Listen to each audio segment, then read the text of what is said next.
Hello guys, in this video I am going to show you how to set the tax information in the Birthright Electric application.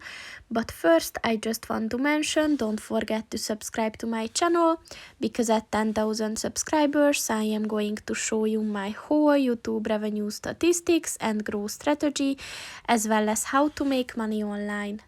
Let's jump into it. First of all, open the application on your phone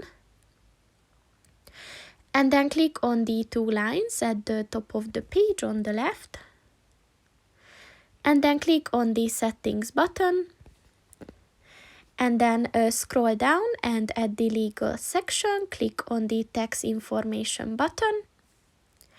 So to provide the tax information section, you need to set your first name, your last name.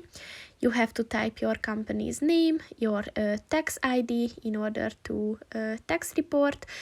And then you have to set your address, your postal code and city, your province and your country.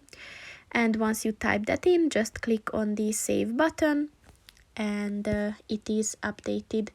So that's pretty much it for this video, guys. See you in the next one. Goodbye.